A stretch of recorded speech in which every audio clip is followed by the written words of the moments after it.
Manto, also known as Red Cape, is a Japanese malicious spirit that dates back to the period of 1935-1940s from Tokyo, Japan.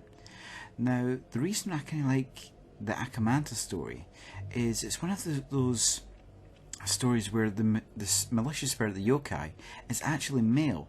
Now, in the sort of tales that you get from the Japanese ghost stories, 90% of them are usually female or demonic spirits, and entities are almost always female and beautiful in nature. Now, Akamanto is a beautiful male who wears a beautiful red cape and a white mask, usually covering his face, sometimes without it. But because of the rarity of having a male spirit, it's kind of a different story. And how he migrated to haunting female bathrooms, I have no idea. Now, the story of Akamanto, otherwise known as Aoi Manto, which means blue cape in the more modern 1980s tales, dates back, as I said, to 1935 in Osaka, where there was a story of a vampire that would haunt the shoe closet in a school basement. That's the only origin part I could really find of it, and that vampire wore a red cape. Now, in the more modern 1970s in Kobe, it was said that there was a malicious spirit wearing a red cape of a handsome male who would abduct children by wrapping his cloak around them and taking them off. Some say to the nether realm, some say to hell, some say just abducted. In the 1980s, it's where Akamanto actually migrated to school bathrooms, specifically the girls' toilets. Now, Akamanto is said to haunt the last stall of the female toilets.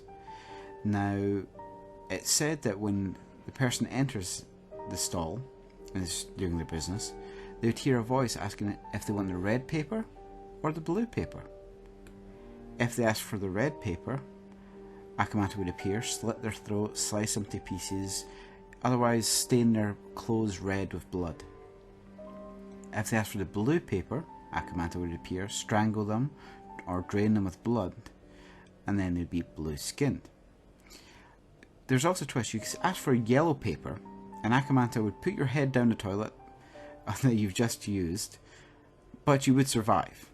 The only other way to survive Akamanto is to refuse and say no paper, and Akamanto will leave. A more modern story is to say, would you like the red cape? If you say yes to this, Akamanto will peel the flesh from your back to resemble a red cape. Another more modern tale is of a policewoman investigating the toilets after hearing a voice. When she entered the cubicle, she heard the voice say, "Shall we put the red vest on?" To which she replied yes. The next account comes from her partner, who heard her scream, and when they opened the stall, they found her decapitated, her blood staining her police vest red. And that is the story of Akamanto. Don't forget, if you like these YouTube videos and you want to hear more, please do like, comment or subscribe.